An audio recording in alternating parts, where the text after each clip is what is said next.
If you're describing Willem Dafoe in drag as Primo Box, you have to be seriously hard up. He looked like old Susan Sarandon. He did not look like somebody you would risk your crime boss getting murdered for. No, I feel like that's pretty much primo sex worker in Boston, Massachusetts. I think that's... Yeah, you might be right. That's a good-looking woman in Boston. Remember when we first met John McClane? Argyle picked him up from the plane and took him down the Nakatomi Tower at the Christmas party.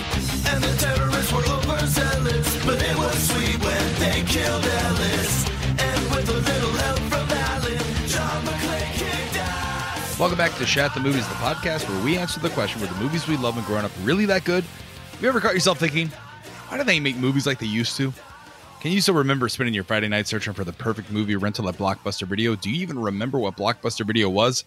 If you answered yes to this, the podcast for you. I'm one of your three co-hosts, Roger Roper, and alongside me are my two co-hosts, Big D, Dick Ebert. Good evening. And Gene, the Funny Man Lyons. I just wanted a cuddle. And each week we take a look back in time and decide if our favorite films still hold up. Each week the audience selects from 6 movie choices that we then break out our race car VHS tape rewinder and watch the movie that tallied the highest number of votes.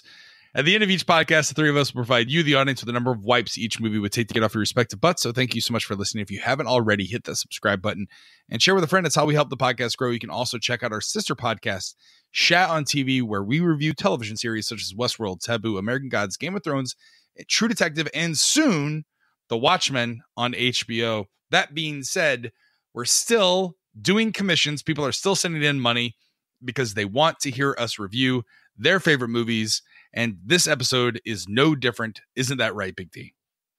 It is. And this is the episode that I talked about last week that we got. I mean, it was a while ago and somehow it fell through the cracks. So unfortunately, this should have been, I think, 2 weeks ago's movie. But Jim from London was really accommodating. He understood it. And he said, just as long as you guys do it, I'm excited to hear it. So he commissioned the 1999 Boondock Saints.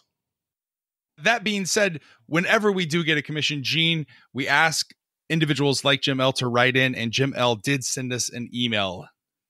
He did, and I'm not going to do the accent. He says, hey guys, since I first discovered your podcast while riding a wave of 80s and 90s nostalgia on the way home from an all-night Schwarzenegger marathon, there's one movie I've been hoping would come up for a vote. Bad accents galore, sexual assault played for laughs, gratuitous accidental animal murder. These are just 3 of the things one may think of when recalling 1999's The Boondock Saints. This Tarantino-esque action thriller was the top 10 for me and my friends during college, but its flaws have grown more noticeable over time. However, I think it will always remain a guilty pleasure and make for an amazing episode, so I just had to commission it. It may still be in contention for the best vigilante movie ever made.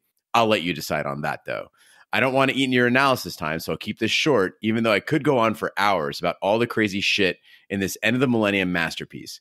Keep up the great work, and let me know if you ever visit the UK. Live show world tour soon? Best regards, Jim L. from London. Yeah, Jim, I will actually be in your neck of the woods. Neck of the woods. Wrong. Neck of the woods. Yeah, I'll be in London the 2nd of October through the 7th of October, doing touristy stuff. I'm actually staying in a penthouse. It's really cool. It's overlooking the Oval, so that's where I'll be hanging out. And we're gonna go see Arsenal versus Southampton. No, Bournemouth. I don't know. It's on Bournemouth? the 6th. It's on the 6th. That's when we're gonna go Is see it Bournemouth or Burnley or West Ham? It's not West Ham. It's definitely not that. But anyway, that's our plan. I want you to come back alive, so I just hope it's not the Hammers. It's definitely not the Hammers. But yeah, no, Red Ryan and I are heading out there, so it should be a good time. So yeah, Jim L, hit me up. I'm on Twitter. DM me. Oh, that sounds like it'll be fun. Yeah. Do you think we could ever put on a road show? Do you think people would ever pay to see us in person live? I think we'd have to add some elements to the show. There's got to be the Big D versus Gene wrestling match or something like that. That's got to happen. I think I have to be an Ask Raj segment where people just ask for advice from you. And you solve it all with mobile apps. That's right. I think Roger could also do a PowerPoint presentation. He's legendary for doing that. And also just an entire workshop on car maintenance, how to keep your 30-year-old car still running. I just put new rims on it. American Racing AR wheels on it. They're nice. Anyway, the it's a clean ass car. It is a clean 1999 Ford Explorer. It qualifies for antique license plates now. I don't know. Anyway, The Boondock Saints is a 1999 American vigilante action thriller film written and directed by Troy Duffy. The film stars Sean Patrick Flanery and Norman Reedus as fraternal twins Connor and Murphy McManus, who become vigilantes after killing two members of the Russian mafia in self-defense. Troy Duffy's screenplay was inspired by his disgust at seeing a drug dealer taking money from a corpse across the hall from his apartment. And Duffy, who was working at the time as a bartender and bouncer, had actually never written a screenplay before. I know that's hard to believe, but it was initially regarded as one of the hottest scripts in Hollywood. The movie had a troubled production, however, and was finally given a limited theatrical release. Get this, guys. Of only 5 theaters for 1 week due to movie studio politics and worries about association with the 1999 Columbine High School massacre. In its original run, the film only earned $30,000 at the 5 theaters and was met with poor critical reviews. However, the film ultimately grossed about, get this, $50 million in domestic video sales, mostly due to word of mouth, because they developed a huge cult following. It was so large that, in fact, a movie was followed 9 years later, or actually 10 years later, in the 2009 sequel, The Boondock Saints 2, All Saints Day. And unfortunately, a third film was in development as early as 2015. So we'll see what happens there. But before we dive into the movie review and go through all the plot points, we always ask the question, where were you? What are your memories of this movie the first time you saw it? We'll start with you, Big D. This was the first time I've ever watched this movie. I never even watched the trailer, and I couldn't understand how I missed it. But now learning that it was only in 5 theaters initially, and then it was out on video, I always thought this was like Lock, Stock, and Two Smoking Barrels or Snatch. I thought it was kind of a hybrid. I thought it was in London. I didn't even know it was in Boston. So I came into this with fresh eyes. This is the first time I'd seen it. And, Jim calls this a masterpiece. I don't know I can go that far. I think what he called it was a late 1999 masterpiece, and there's a very big difference there. See, Big D, I think, we've talked before at the age difference between you and me and Roger, and I think this is a key demonstration of that, because you were moving on with your life at this point, whereas we were in college at the time. I think this is a movie that really caught fire on college campuses. That's where I first saw it. So I was living at Manzanita Hall, on the ASU campus. And anyone who's lived in a college dorm knows that you just basically never sleep. And so we, depending on whose room we were always in a room staying up all night. Boondock Saints was always on somebody's computer. I don't think anybody even had it like on video. It was just like ripped files. It was on somebody's laptop or desktop computer. And we were playing GoldenEye, and, we were eating pizza without getting fat. Those were the fucking days, man. But this brought back a lot of great memories for me of just nights wasted. Like you're in the prime of your life, and we were just fucking wasting away, not sleeping at all, getting shitty grades. Arizona State was a great place to be. Yeah, no, it's interesting too, because I was a huge fan of Lock, Stock, Two Smoking Barrels. I'm a huge fan of Snatch. I just recently rewatched Snatch. It still holds up. But this was during the time, again, where every film was trying to be independent. Hollywood was looking for that next independent filmmaker that was going to bring a fresh voice to Hollywood and make these gritty action Tarantino-esque films. And I wonder if Jim L, being from London, looked at this movie and he's like, oh yeah, fucking Americans. I can't do a fucking British accent. I got to get into it. Sounded like a Yacovetta. Yeah, I don't know what that was. But I wonder if he looked at this and was like, oh, this is cool American cinema. Whereas we looked at Lock, Stock, Two Smoking Barrels and Snatch and said, oh, this is, the epitome of British cinema, right? But I too remember renting this movie in college at the University of Florida after seeing the VHS cover art and the recommendation from the Hollywood Video clerk. Hollywood Video was the competitor Blockbuster in Gainesville, Florida, and was cheaper. Like there were like $1 Tuesdays or whatever. And I thought to myself after watching it, I don't know why I don't like it. I thought maybe, this was going to be a Big Lebowski situation, where now as I'm older, I'll look back fondly upon this because I didn't understand it when I was in college. But no, that's not the case. This movie is just bad. I apologize. Yeah, I've got a lot of good things to say about this movie, but as you guys mentioned, Snatch and Lock, Stock, and Two Smoking Barrels, there's a chasm in quality between this and that. Like I liked all those movies and this one, but you can't compare Troy Duffy to Guy Ritchie's on another level. And I think Troy Duffy would, love to be Guy Ritchie or Quentin Tarantino, but he is not there.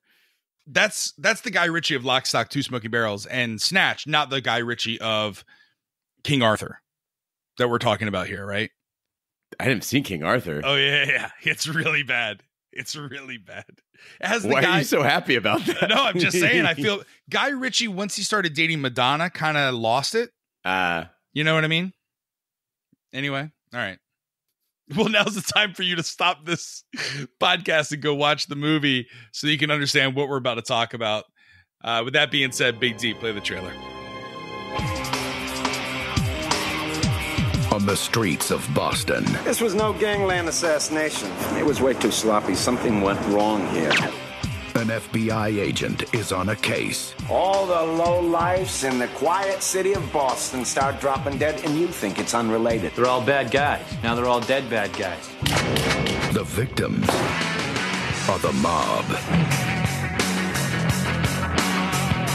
What we have here, gentlemen, is the beginning of the first international mob war. And the hitmen think they're on a mission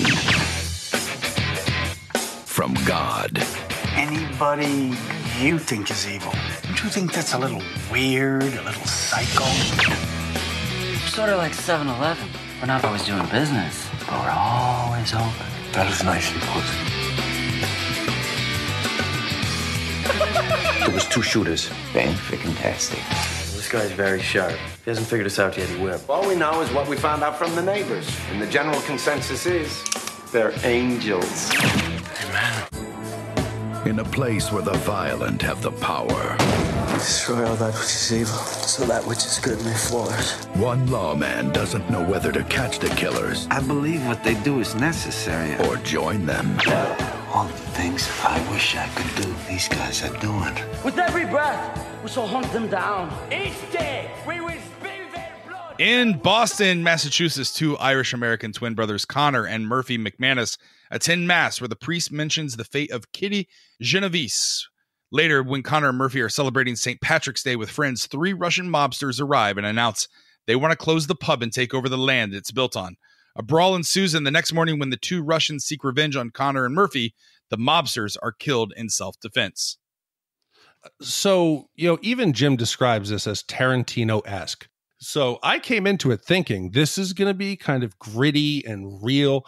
And I don't know if that's what he was going for, because this is supposed to be a love letter to Boston. This is a movie that's supposed to, anchor itself in the hardworking blue-collar roots of Boston. And instead of paying homage to the city of Boston, it makes them look like idiots. It's embarrassing. The cops are sloppy and inept. The detectives are just idiots. The criminals are not scary. There's so many better Boston movies. If you think about like The Town, Mystic River, Good Will Hunting, The Departed, they all leave you thinking, Boston's a tough blue-collar town. This made me think they were just stupid. Yeah, it was obvious that the movie was trying to use that opening montage to get us invested in the city, but it was just like these big panning shots of the 2 brothers. It reminded me of like Lonely Island videos. Like I thought somebody was going to bust out a dick in a box. Like they're just doing everything synchronized with like Boston as a backdrop. And I was like, can we just move on with it? Can something happen, please?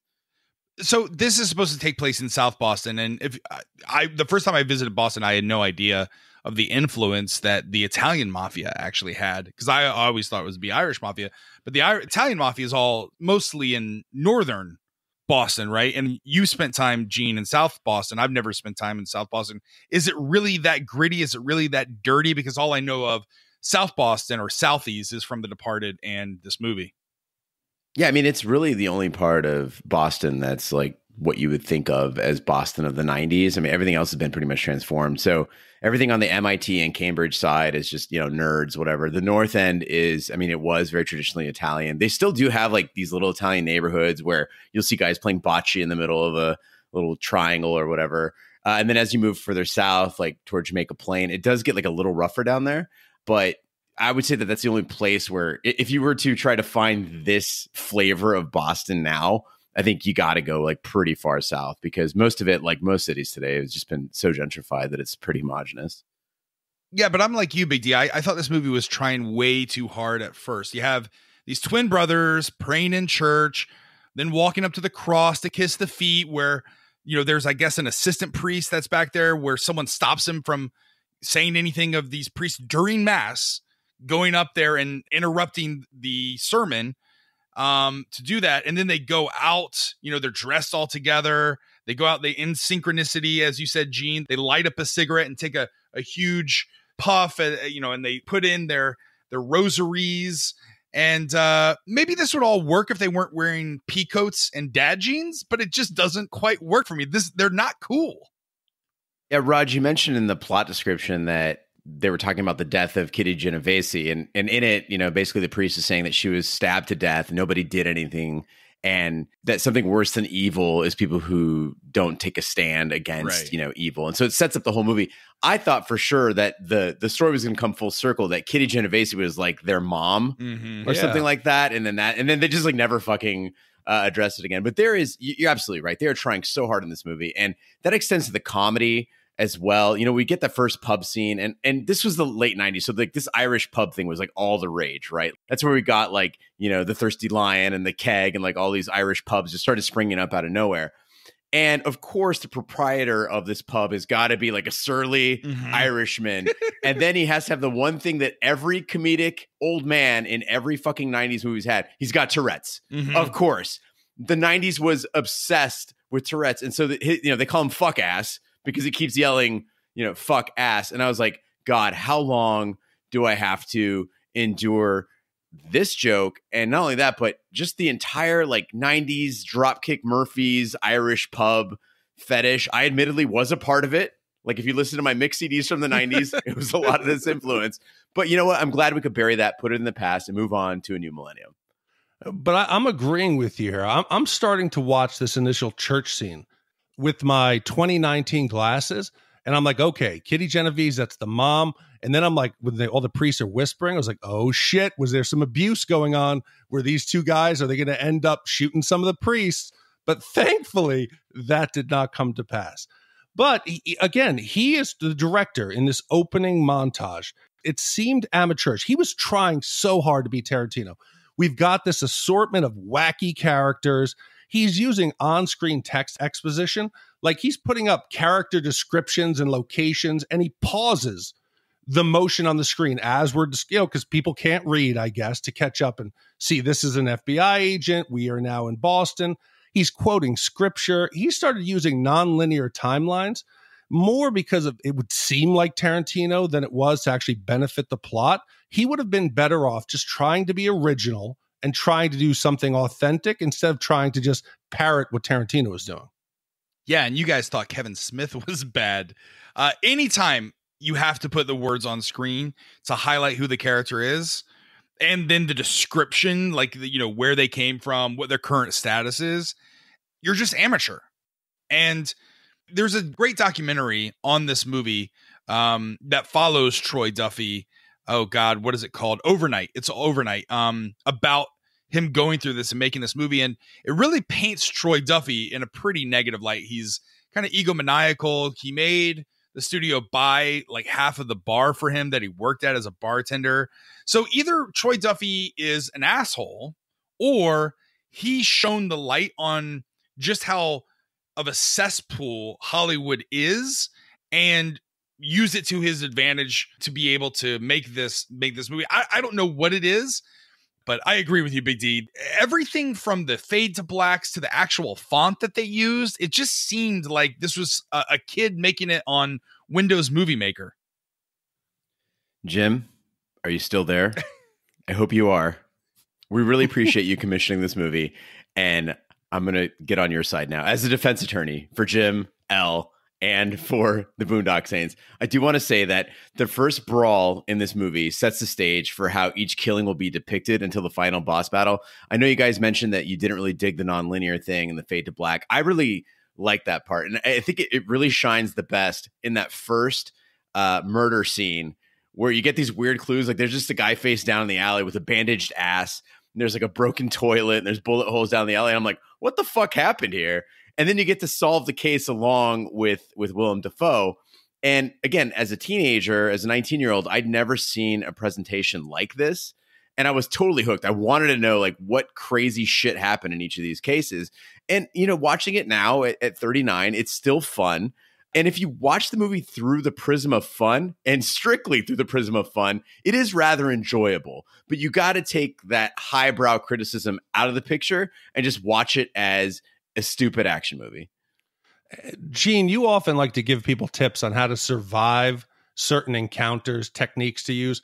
As someone who's fairly handy, does a lot of maintenance around the house, if you're ever handcuffed to a toilet, don't try to pull the actual base off of it. Just take the water tank. The water tank is only held by a couple tiny screws. That shit loosens up on its own. So if you find yourself in a hostage situation and you're handcuffed, you don't need to bloody yourself. Just go for the water tank or even maybe slide it behind the water tank. But, you know, we wouldn't have gotten that great scene of using a fucking toilet to drop it on someone. I'm like all for that, but I'm not all for jumping off of a fucking 3-story building and essentially hitting a guy's shoulder and then concrete. But it worked for him. It's a testament to how much the brothers love each other. Yeah. Well, FBI agent Paul Smecker is assigned to the case and finds that the police and local news reporters see the McManus brothers as heroes.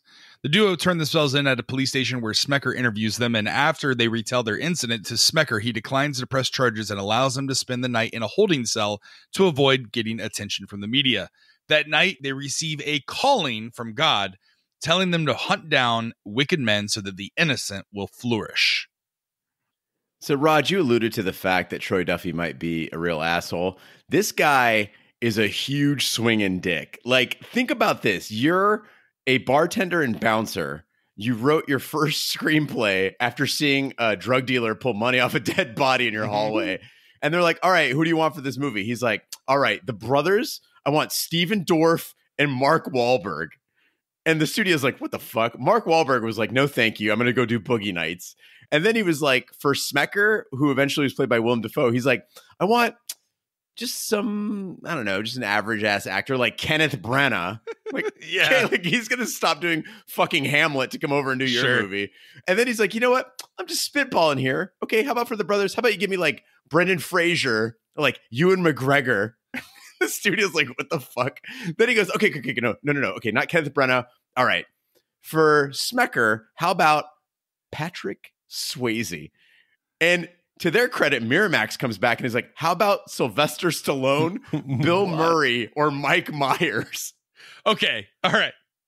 Knowing, and I'm jumping here, I apologize, but knowing what happens later on in the movie with the character of Smecker, I want to see Sylvester Stallone in this role. I would pay money to see this movie rebooted with Sylvester Stallone as Smecker. Oh, if you think that's good, then after they didn't get Stallone, he was like, okay, how about Kevin Spacey or Robert De Niro? Uh-huh, yeah. Jesus Christ. Could you, Kevin Spacey, I could actually see nailing this role. Robert De Niro, not so much. But I don't know. I mean, he did get Willem Dafoe, which I kind of feel bad for because there's an entire, like, how many badass detectives with an uncanny genius for solving murders wear a Sony Walkman on their belt? Did you guys ever try to work out with one of those? Like go jogging and shit? You had to buy the one that said anti-skip. Yes. Yeah. That's fucking bullshit. That was the worst false advertising ever. That did not even work if you were just walking. But this had to be a nightmare for the studio. They must have thought, wow, another Boston creative genius. You know, maybe it's this Matt Damon and Ben Affleck, you know, because they came out, they were young, they were humble, they were hungry. No, this was a fucking nightmare. This dude was a tyrant. I feel bad for the studio, and they must have just been so happy to get this out there as he's given these demands. It's just fucking insane. I'm surprised they even got Willem Dafoe. I mean, we're talking about all the people we feel sorry for in this movie. I feel sorry for the detectives from Boston who are like getting panned by Willem Dafoe because they can't figure out this crime. They can't figure it out because the crime makes no fucking sense. Real life doesn't go like this at all. So let's say you're a Russian mafia hitman or thug, and you want to go kill these two guys. You find out where they live. They live in illegal loft housing. You find them in their apartment with no witnesses around. And what do? You cuff one to a toilet, and then you drag the other one down into the alley in broad daylight to kill him. Also, don't you want to kill both? You're just like, okay, nah, we kill your brother, and then we leave you alone. And then after the killing, the cops don't consult a prosecutor or anything like that. They're just like, yeah, it was self-defense. You're good. I got a better question. They had time to go find their illegal domicile. How about you fucking change your pants? The dude's walking around with his ass missing because they burned him on the bar. Go the fuck home, change your underwear, and put some pants on. It'll make you a little less inconspicuous out in the streets of Boston.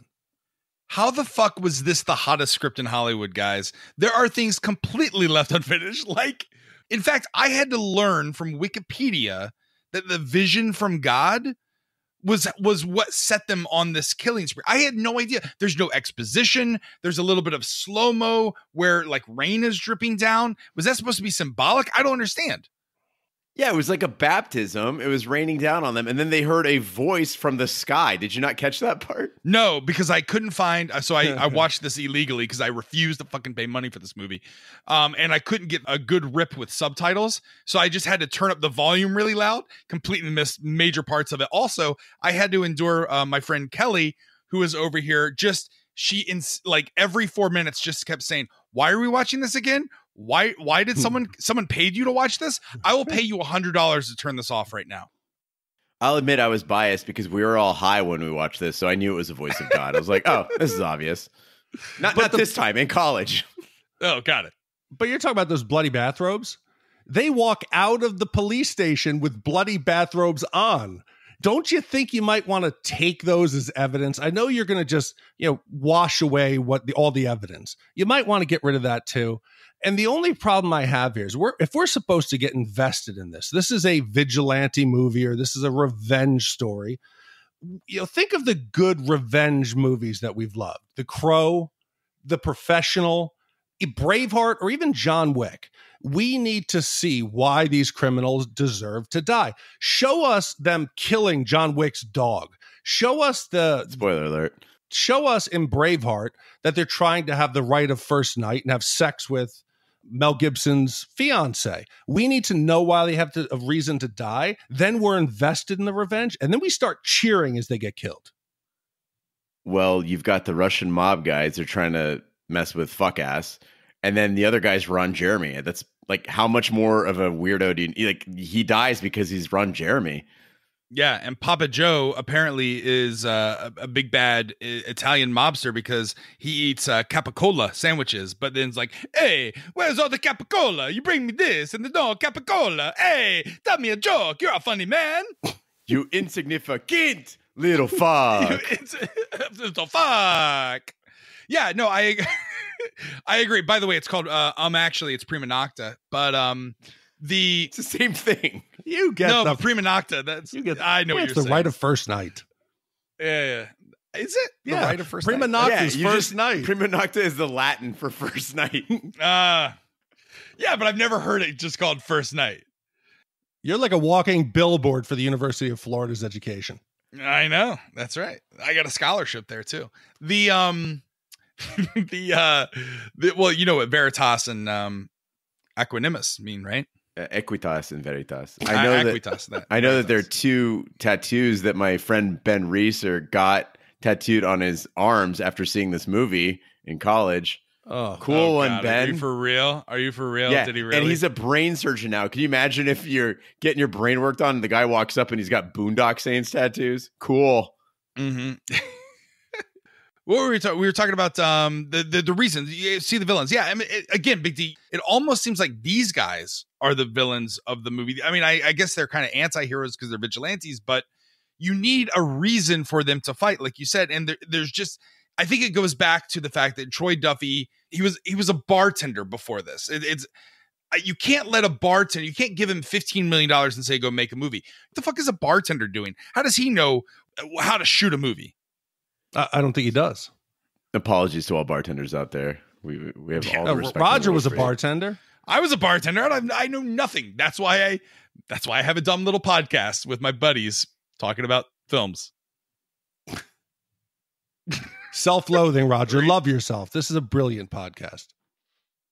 Connor and Murphy resolve to rid Boston of evil men. Connor learns of a meeting of Russian syndicate bosses at a hotel, and having equipped themselves with weaponry from a local underground gun dealer, the brothers quickly kill all 9 Russian mobsters, while Rocco, a friend of the brothers and errand boy for local mafia boss Giuseppe Papajo Iacovetta, is sent on a hit as an unknowing pawn. The next day, Rocco learns that he was betrayed, having been sent to kill 9 Russians with only a 6-shot revolver, and Rocco commits himself to helping Connor and Murphy. That night, they hunt down and kill Vincenzo Lapazzi, underboss of the Iacovetta crime family.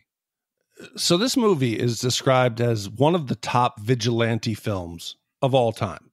This is not a vigilante film. They start off, yes, by killing hardcore mob bosses, criminals, hitmen, murderers. After they go through that first 2 rounds of shootings, they're kind of just like, oh, what do we do next? Those first shootings just kind of fell into our lap, one of them says. And they listen to Rocco, and they shift to now shooting poor dudes that are jerking off in a porn shop. They're taking Rocco's word. They don't even try to verify that these are bad people. Rocco's like, yep, they deserve to die. They're like, yep, okay, let's start killing them. Even Dexter, he used to do a little bit of investigating to make sure that the people they're killing deserve to die. Big D, you said at one point you went into one of those booths, yes. right? In San Francisco? Oh, no. It was in Old Times Square, pre-Disney. Old Times Square. Okay, so what year was this? Oh, who knows? But I didn't Was it a booth that you go and you watch someone on film, or was it one where you watch someone dance? No, it shows you how long ago it was, because it wasn't even a dancer. It was a video screen. So it wasn't even a live dancer. I was jerking off in a public place to a video screen. That's how pathetic it was. Well, but this porn booth was almost like the one that they had in, what was the movie, Taken, right? Where you go, you put the money in, then the stripper opens the door, and then there's glass there, and then the guy watches the girl dancing while he jerks it, right? But then there's Ron Jeremy's character watching a video. I don't understand how this whole thing works. I think like the video screen's like the fluffer, right? So you're jerking it, you're watching the video screen, and if you want to toss some money in there, you can see a live dancer too. Well, Kelly, as we're watching this, she's like, have you ever gone to one of these booths? I'm like, no, I've never left the comfort of my own couch when I'm jerking it. You know what I mean? Like, who wants to, I don't want to go out in public, jerk it, then go have to face the daylight. Like, you know what I'm saying? Like, I don't want to have to like zip up my pants and then go to Chili's. It just doesn't seem like something that I'd want to do with my life. That's why you do like Vincenzo and you go at 10 p.m. every Friday night. You don't have to deal with the daylight at all. You get your favorite dancer. But right. With all the bashing we're doing on this movie, and Troy Duffy, I do agree, is not a terrific director. I usually hate slow motion. This movie actually, like, the best parts of it are in slow-mo. Like, all the slow motion scenes are great. When they burst through the ceiling in a completely absurd action scene, they kill all the Russian mobsters. It's kind of cool. They're like spinning in slow mo, and you can see the blood just like flying out of dudes. Just gratuitous violence. It's really great. And they almost like paint these like action murals almost, where it pans the room and you can see all this stuff happening. It happens scene after scene. So normally when I see it in like an 80s movie, or Michael Bay used it, obviously, like lots of smoke and slow motion, and I don't really like it. But in this one, it kind of worked, especially when they had these, action scenes with Rocco being a weirdo, or with Willem Dafoe's, facial expressions in the slow motion. I thought it really worked.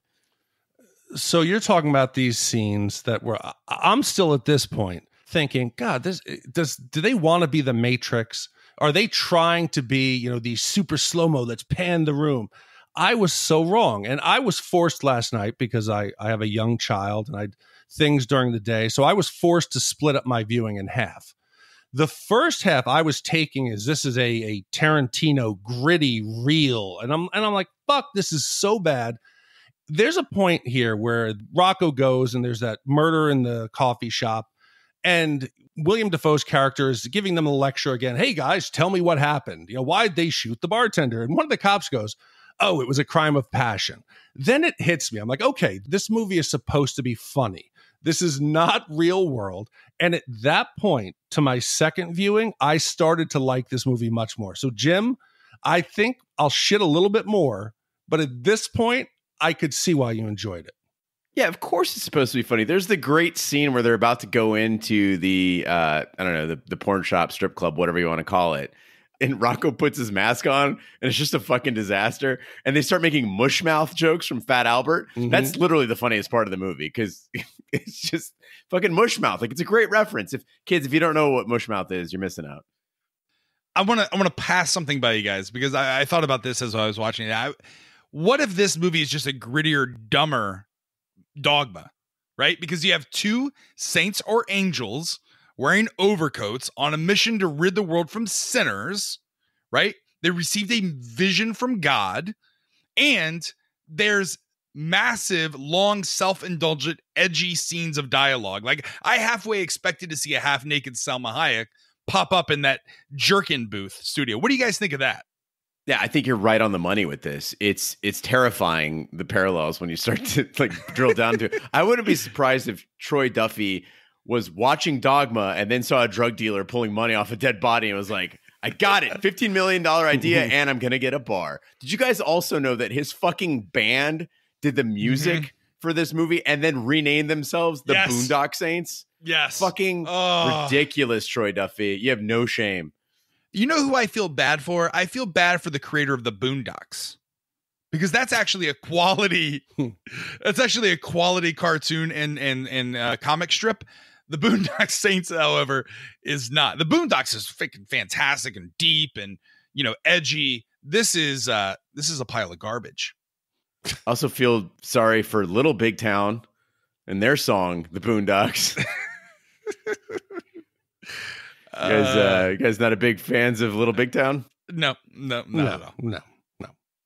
I will say though that Rocco was pretty underrated. Like you said, like there are some scenes that they do very well. Like when Rocco kills the cat and the guys try to cover up, they just put a magazine taped on the wall to kind of cover, but like it doesn't really cover the cat splatter. Those were pretty okay, funny jokes, but the rest of it just kind of falls flat.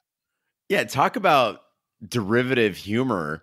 The whole cat being shot was a ripoff of Pulp Fiction's shooting scene in the car. I was like, good God, man. I'm like, I've seen this before. I mean, I still laugh, but dude, the only way they could have made that a little more bearable is if when they asked what the cat's name was, if they said Marvin. Then I would have been like, that would have been great. That would have been good. Yeah. But these scenes with Rocco are the best scenes in the movie. And there's a reason why they work, because the actor's name is actually David Della Rocco. And he's actually a comedian, so the funny man thing applies. And he's basically just playing himself. So Troy Duffy wrote the role for him. And despite some heavy misogyny, he's the most consistently funny thing about the movie. And at first I was like, God, I really don't like the way Rocco treats women. You know, he's a pervert. He's a fuck up. And then you realize, like, that's it. He's Jay from Dogma. Like, he's Jay from Jay and Silent Bob. He's like a pervert, but only out of desperation. Like, he knows he's a sad sack of shit. It's not like he's proud of it. And like, he's violent, but only because he's so fed up with being inconsequential. And I love that he even has like a hard time using racist language. Like when he's talking to Papa Joe and he can't say the N-word. Right.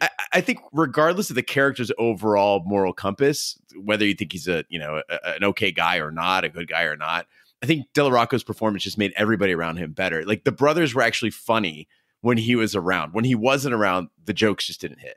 So are you saying that you like Rocco because he's underrated because of all the things you just said, or like he's a kind of a lovable degenerate, or the fact that you guys kind of resemble each other from a looks perspective? I know you actually you cut your beard off. You just shaved your beard. So you don't look exactly like him, but when you have the full beard, I'm like, it's fucking the funny man. That's Gene Lyons right over there.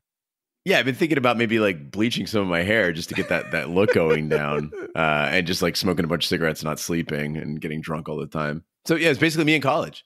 Right. Well, concerned he might be a target, Papa Joe contacts hitman El Duce to deal with him. After killing a criminal that Rocco had a personal hatred for, the three men are ambushed by El Duce. And although they manage to chase El Duce away, the three men suffer serious wounds, including the loss of Rocco's finger.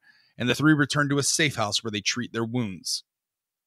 Yeah, so we see El Duce built up in prison. They kind of do the Hannibal Lecter treatment. They like have him in like this weird cage as he's going through his parole hearing.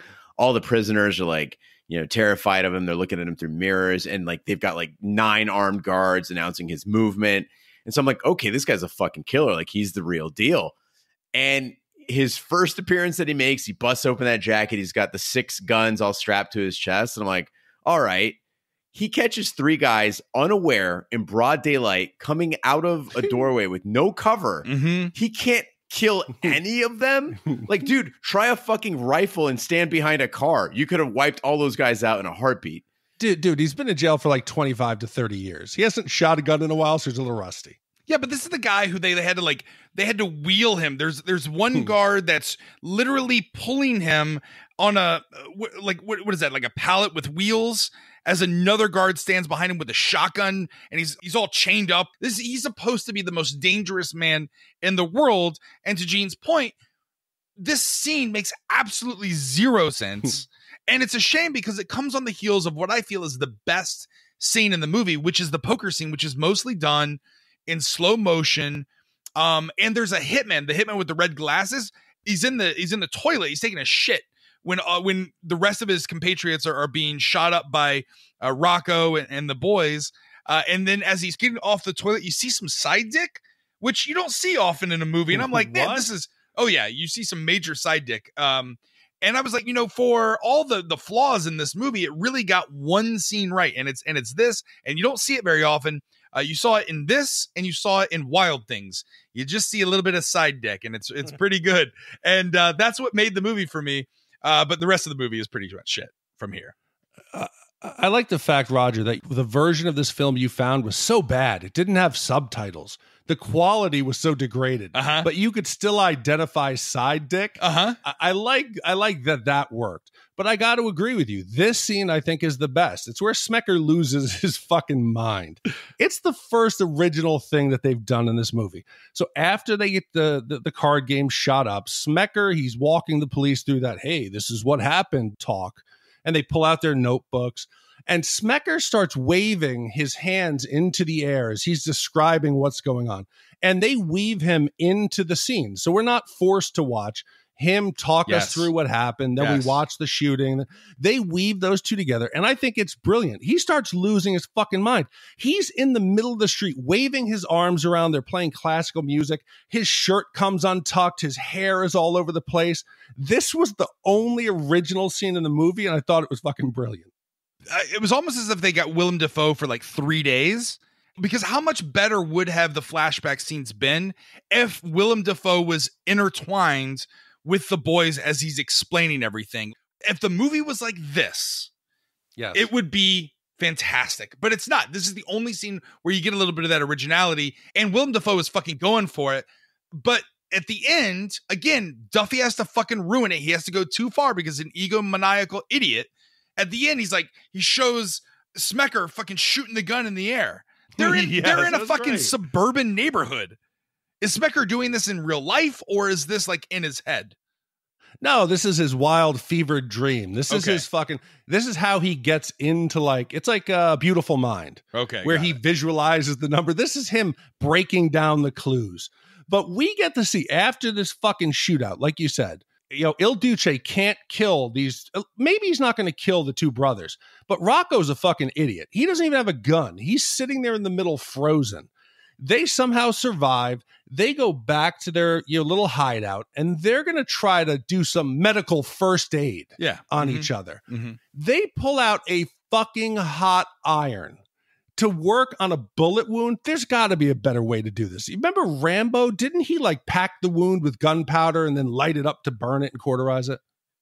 And we also saw a better version of this in Predator 2, when the Predator smashed up a mirror and then put it in a little petri dish and lit it up. There's so many better ways to do this, guys. Or just, I don't know, stitches. Big D, you had to take, as part of your military training, I'm sure you had to take some field first aid, right? Some battlefield basic training, right? So at any point did they ever say, listen, if there's a household iron nearby, just use that to close a wound? No, probably smartly we were never taught that technique, because I can imagine what these permanent fucking scars are going to look like all over these 3 idiots.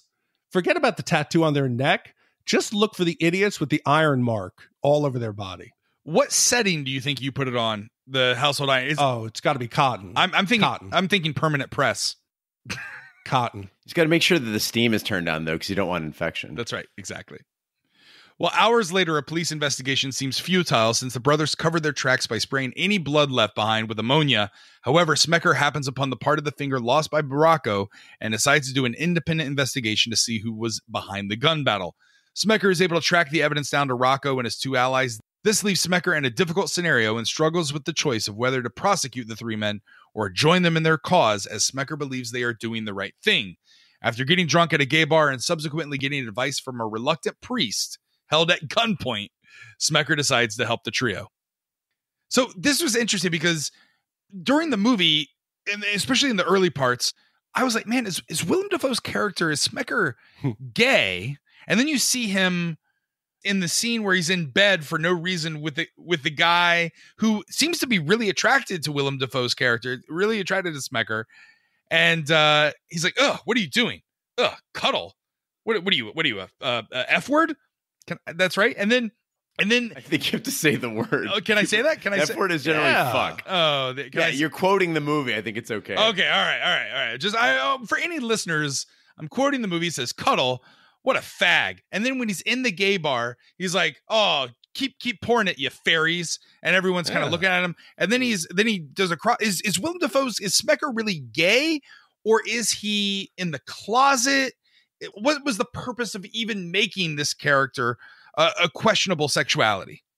Oh my God. From the get-go, he is clearly gay. Like the movie is telegraphing. I think they probably had these scenes for you, Raj. All right. They're like, they probably don't get that he's gay yet. When he's river dancing on top of the thing, and like when he's like all of his effeminate movements, and even when he's like in the elevator, like he's like basically playing with these guys. He's fucking with these other cops with his homosexuality.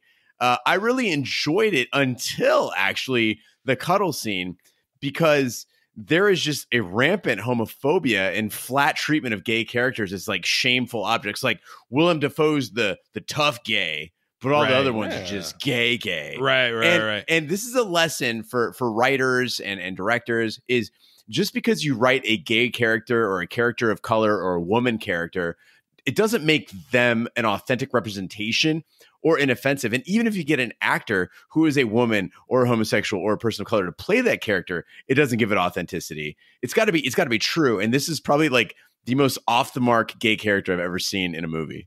Gene, you shocked me here. You're the social justice warrior usually.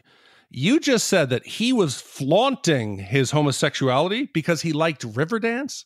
What the fuck are you saying?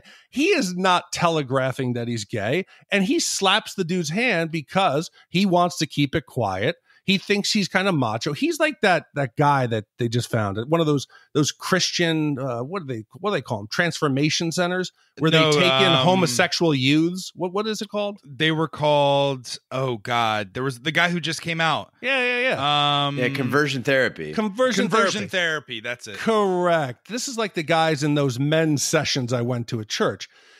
I think he's trying to hide it. He doesn't view himself as gay. He may do gay things. And the reason why they have him as homosexual and his questionable sexuality is later on, spoiler alert, when he dresses in drag, we need to understand that, yes, he's done this before. He owns the clothes and he knows how to make himself look at least somewhat passable as a female. So you're saying in that scene, when they get off the elevator and Smecker turns to Detective Greenlee and he goes, "Ooh, I might be wanting a bagel with my coffee," that he's not trying to fuck with the guy with his homosexuality? Oh, come on. He's not got his dick out. He's not putting his dick in the cream cheese. That's how you show you're gay, is by putting your dick out. Also, Big D, I do have to be a little SJW here when I say that not all gay people are cross-dressers. Not all gay people are transvestite. Okay. I understand. And there are scenes where Smecker is looking up and down. He's giving little subtle clues. I think Willem Dafoe plays this character pretty well, but I didn't know if he was out or in the closet. And maybe because in the 90s, especially in positions of authority where you're a police officer, a lot of men they didn't out that they were gay. They didn't make their sexuality known to many people. But Willem Dafoe does do a pretty good job of kind of reflecting that this character is a little flamboyant, throughout the movie. Or maybe that's just Willem Dafoe. I don't know. I think it would have worked best for Raj, putting all the facts I have together here, if the scene went like he's on the phone, he's got the guy in his bed, the guy's trying to cuddle him, and then Willem Dafoe pulls the sheet aside and you see his dick, and then he's getting a blowjob. Now you know he's gay, you get your side dick. And also, we're not offending anybody. Yeah. Well, I will say that in the absence of that, there were some things that Troy Duffy did do right. But it was kind of clever, like using the ammonia to taint the blood sample. I don't know if that works or not, but I thought that was kind of a cool way to explain why they couldn't use the blood as evidence. Yeah, for all of you at home trying to hide your blood samples from the police, ammonia will do a number on a DNA test. It takes the cops a lot longer to be able to process it, but there are ways around it. They can still find certain genetic markers and still find some evidence that would be admissible in court. So if you are going to do this, hydrogen peroxide actually is a better bet. I read it on Reddit. But you're making these three guys look like they're fucking criminal masterminds, that they have time to go out and contaminate this blood evidence. How about you go pick up fucking Rocco's finger that's in the bushes? That fingerprint is going to be a lot easier to identify you with than this blood sample. It's in the bushes. Rocco's going to go, dude, my finger's missing. Rocco, where is your finger? Oh, I was laying there. Get the finger. Well, it's a lot easier to spot the blood because it's right there on the wall. Finding the finger, I don't think they really have time. There's just been a shooting. They need to get the hell out of there. Yeah, and I'll say this. I lost one of my earbuds in my yard next to my front door. That's true. It's gone. Couldn't find it. Don't know. I imagine my earbud's roughly the same size of my pinky finger. Like, if I lost that in my yard, I wouldn't know where it is. It would take me forever, and that's without a famous hitman shooting at me with 6 guns. So yeah, I'm going to spray my ammonia wherever and get the fuck out of there. Well, the brothers and Rocco plan to infiltrate the Yakavetta headquarters and finish off the family, but Smecker learns they are walking into a trap. Rocco is killed, but the brothers are able to free themselves, and Smecker arrives in drag and kills a number of soldiers before being knocked unconscious by Il Duce. As the brothers say their family prayer over Rocco, Il Duce enters the room and prepares to open fire. However, he instead finishes the prayer, revealing he is the brother's father. 3 months later, Papa Joe is sent to trial for a third time. The brothers and Il Duce, aided by Smecker, infiltrate the trial and make a speech stating that they intend to eradicate evil wherever they find it before reciting their family prayer and killing Papa Joe. The media dubs the three as the Saints. End movie. So I pointed out that David Del Rocco was the comedic genius in this movie. I do want to give a shout out to Sean Patrick Flanery as well. So he and Norman Reedus are like the two, main stars of this movie. Norman Reedus did develop into a decent actor with The Walking Dead. I think that he has a very deserved place on TV, but he is flat out terrible in this movie. He screams in weird ways. I don't really get what he's doing. However, Sean Patrick Flanery, who prior to this had basically only done Powder as far as like notable movies. Young Indiana Jones and the Indiana Jones Chronicles on ABC. That was a TV show. Yeah, I know, but he was Young Indiana. Okay, so for those of you who watched Young Indiana Jones on ABC, I guess that as well. But Sean Patrick Flanery playing Connor in the scenes where the Saints are being tortured and when Rocco is killed, like he's actually doing a pretty good job of emoting and getting me invested in these characters. There's a scene where Rocco's about to get his finger shot off, another finger shot off, and he does that thing where he's like, look at me, Rock. And I was like, man, I really felt like that bond. Like he's trying to distract his buddy as he's about to be tortured. And then when Papa Joe walks back into the room and you realize what he's about to do and Connor has figured it out, he starts to freak out and he's really just pushing the emotional level up in this movie. It really struck me as like a decent piece of acting despite a lot of challenges that the movie had. I love the fact that you're trying to really give Jim his money's worth on this podcast. Any other movie you would rip these performances, you're finding scraps on the floor. You're finding Rocco's finger in the bushes, that you're saying this is a great scene. Why the fuck do you only shoot Rocco? He's the unskilled moron. Come in and shoot all three. But this group of mafia henchmen and mafia fucking mob leaders, they're all fucking idiots. You got the guy who answers the door, and Willem Dafoe is there in drag. He believes that this is a prostitute that's sent from Joey Bevo, who always sends Primo Box. If you're describing Willem Dafoe in drag as Primo Box, you have to be seriously hard up.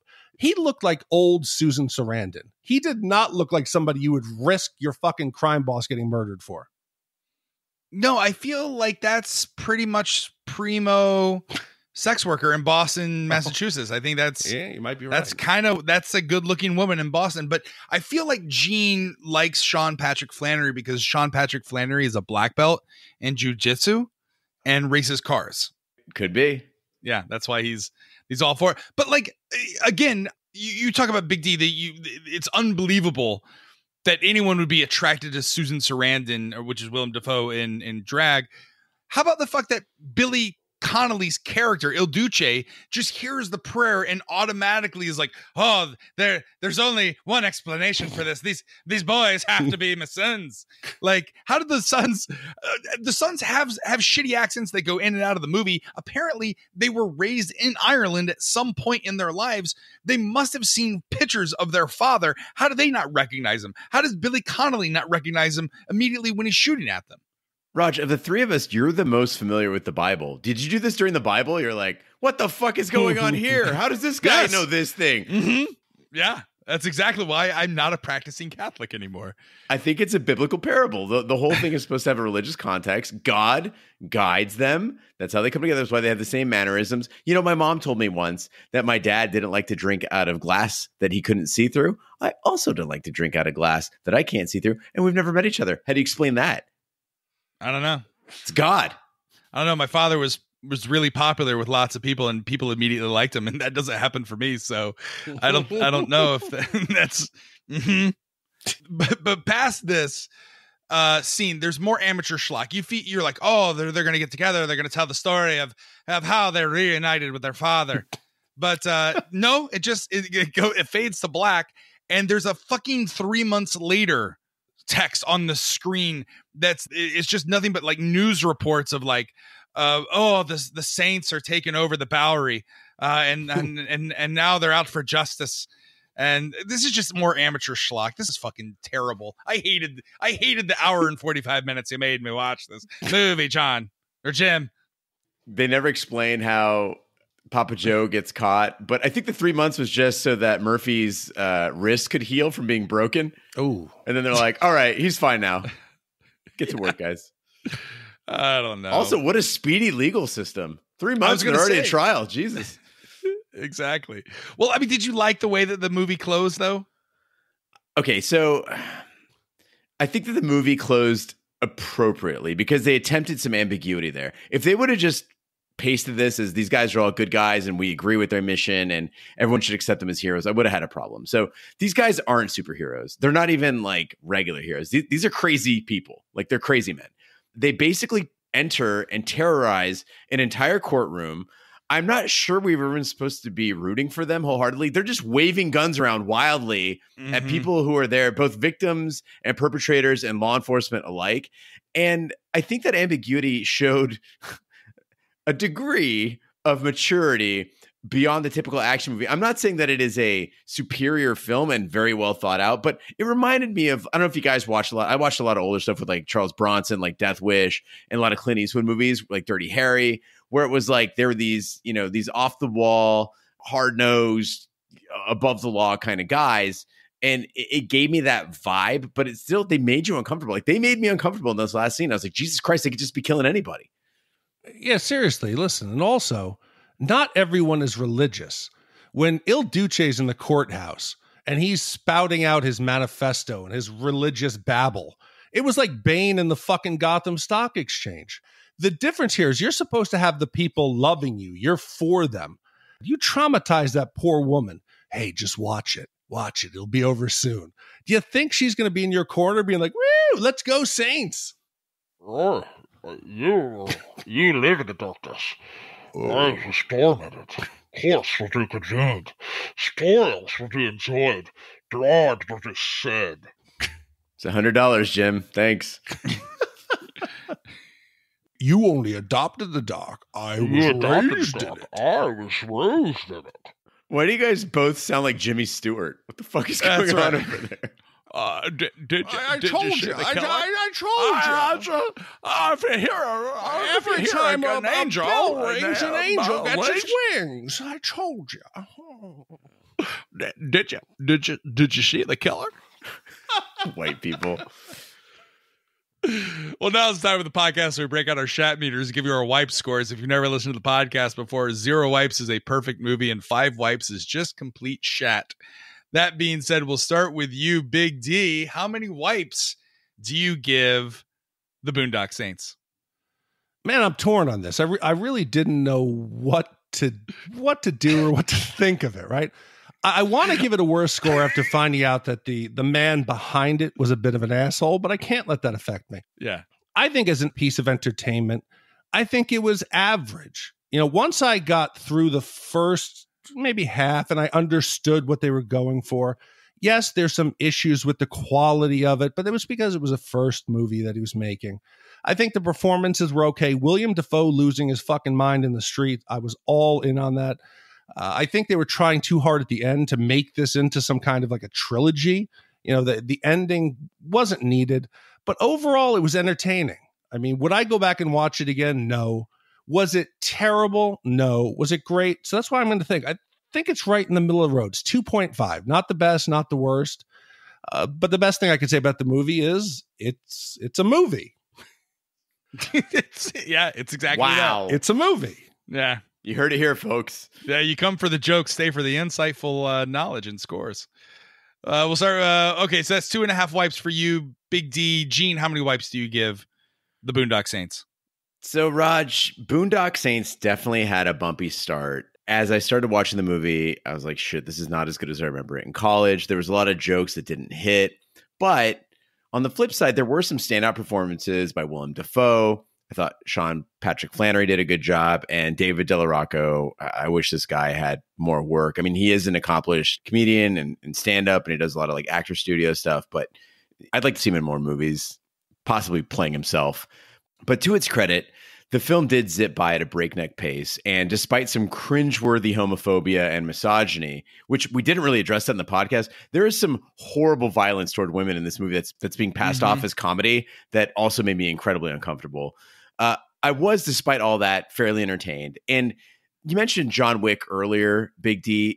I think if people like John Wick, they probably like the Boondock Saints. It's a film where, like John Wick, the plot and the characters are written strictly to support the action, and that doesn't always make sense.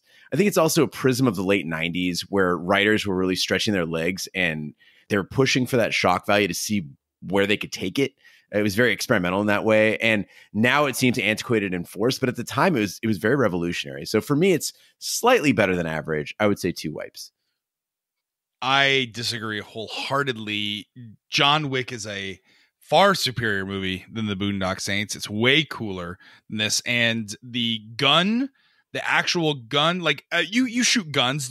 How many times do you shoot guns like this, Gene, when you're out in the range? For everyone listening right now, Raj has 2 arms and he's pumping them back and forth like he's on a Nordic track. Mm-hmm. And dual wielding handguns is a terrible idea. You can't be accurate for shit.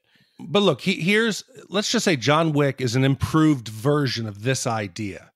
You can't compare Keanu Reeves' dedication to learning proper technique and what a larger budget and an actual, cast of actors, can do for a film.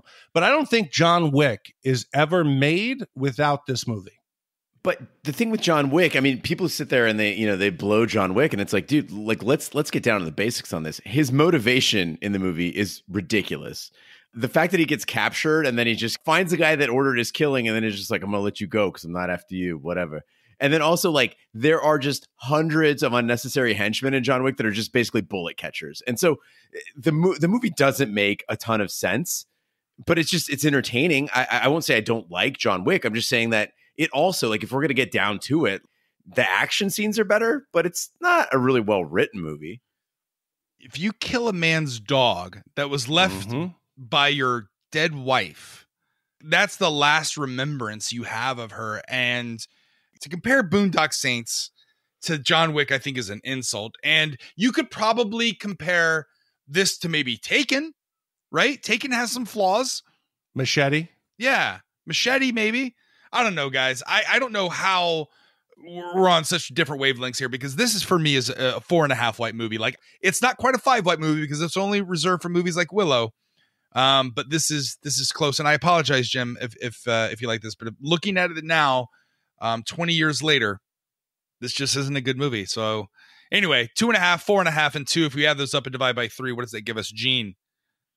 Raj, that gives us an average wipe score of 3 for the Boondock Saints. All right. And Big D, if we were to take that combined Shat score of 3 and compare it to the other movies that we've done here on Shat the Movies podcast, where does it rank in the pantheon of Shat? That now ties it in the 80s spot with Christmas Vacation, Commando, Revenge of the Nerds, and let me throw a caveat here, Blade Runner. Okay, just listen. Blade Runner had a much worse score originally because the three of us who did it, Roger gave it a 4.5, I gave it a 4, Gene gave it a 3.5. We factored in Kerry's 0 wipe score, so it brought it down to a 3. It used to be much worse, but Boondock Saints is now in the same category as Blade Runner, Revenge of the Nerds, Commando, and Christmas Vacation. I would much rather watch Blade Runner because it would put me to sleep. This movie just angers me. Blade Runner is basically Boondock Saints if they had just spent half the movie eating noodles in the rain. That's right. There's a lot of gratuitous slow-mo and a scene in a strip club. All right, well, now's the time of the podcast where we give our shout-outs. Gene, what's a shout-out? Raj, a shout-out is our way of saying thank you for going to shatthemovies.com. That is our website where you can see upcoming films. You can vote for movie categories that are coming up and send us a little bit of love. Also explore the Shativerse online. If you'd like to hear your name on the podcast, just go to shatthemovies.com. Find the slider that has shout-outs and put your name in there. This week's shout-outs go to Kevin. Roger should do the thing where he comments on the names again. Lucas. Oh, all right. I'll start doing that if that's what you want, Kevin. Travis from Chandler. Chandler is the stepchild of Scottsdale, where people who live in Chandler are constantly saying, it's better than Scottsdale. Come down here and live in Chandler. We got a mall and Intel. And it's not. It sucks. It takes 30 minutes to get anywhere. I don't want to live in suburbia. You do live in suburbia. I live in Scottsdale. It's not suburbia. We have our own little downtown area where lots of things are going on. And I'd much rather live in Scottsdale than downtown or Sinfo. One-handed terror. So what do you think? Where do you think he got that one-handed terror from? Do you think he actually has one hand? No. Or is it just like that one hand just constantly terrorizes people? I think it's a masturbation joke. Oh, I got it. Okay. I think he got his finger shot off and tried to cauterize it with an iron. Yeah. I mean, listen, it's tough to find in your lawn. Other shout outs go to John and his short wife, Sam. Do you think John is tall or Sam is just really short? Probably both. Short wife sounds like something that they would call somebody in the Virginia colonies. Like, and this is my short wife, Sam. Yeah, I could see that. And the final shout out this week goes to Air Assault Redleg.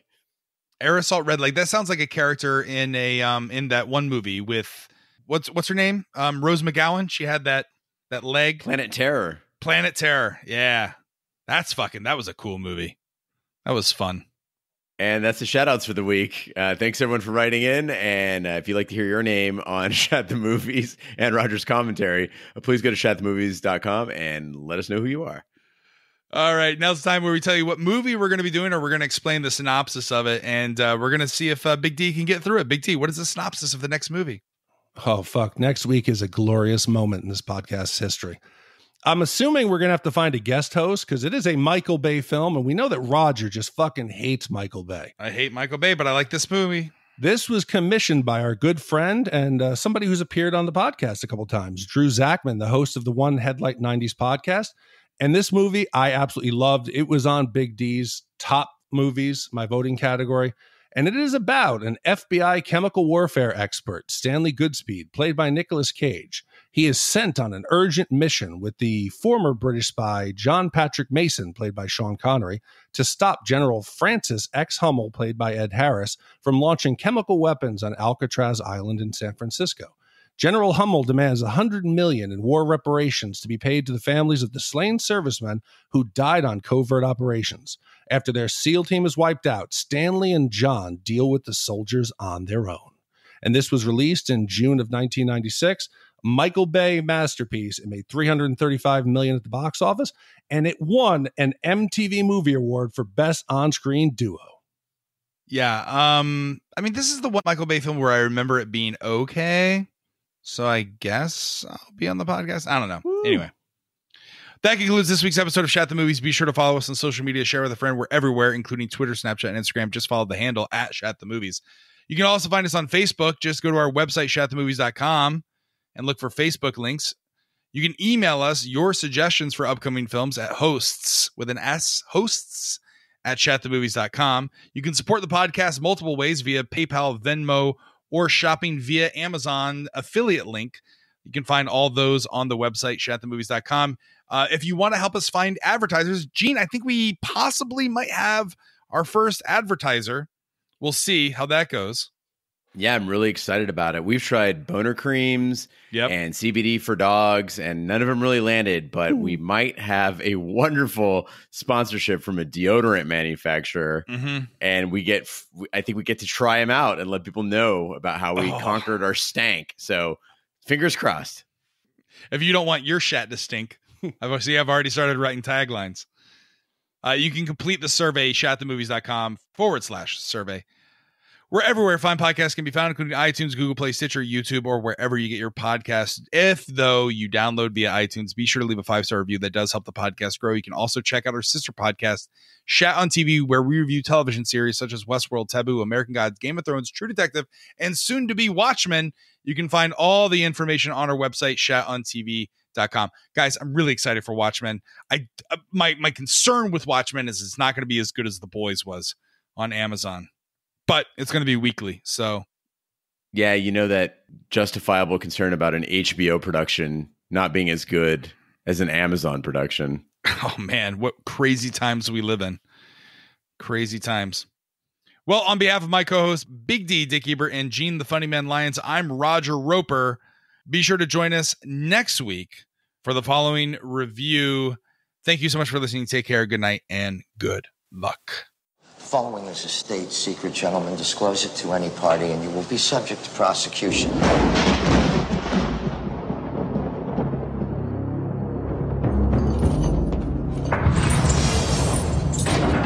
His name is John Mason, British national, incarcerated on Alcatraz in 1962.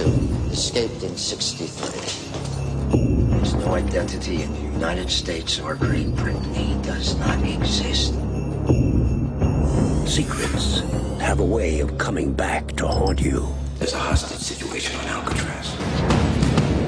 Hostage, 81 tourists. The Rock's a tourist attraction. The one you train to defend you becomes your greatest threat. A battery of VX gas rockets is presently deployed to deliver a highly lethal strike on the population of the San Francisco Bay Area. And the one you abandon becomes your only hope. You go talk to him. Me? Yeah. Hiya. I'm an agent with the FBI. I'm Stanley Goodspeed. But of course you are. At least he got his name right. Now, all that stands between a city and a disaster. The power of this chemical is way beyond anything you can imagine. That's why you're coming with us. Is a man who's never seen combat. You're a chemical freak. I'm a chemical super freak, actually. And another who's been out of action for 30 years. Show us on the blueprints. I can't. My blueprint was in my head.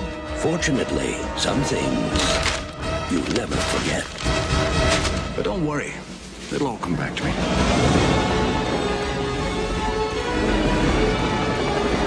From Don Simpson and Jerry Bruckheimer, the producers of Top Gun and Crimson Tide, and Michael Bay, the director of Bad Boys. Welcome to the Rock. We got visitors. Sean Connery. You sure you're ready for this? I'll do my best. Your best. Losers always whine about their best. Yeah. Nicolas Cage. Listen, I'm just a biochemist. I drive a Volvo. Beige one. Just what do you say you cut me some friggin' slack? Ed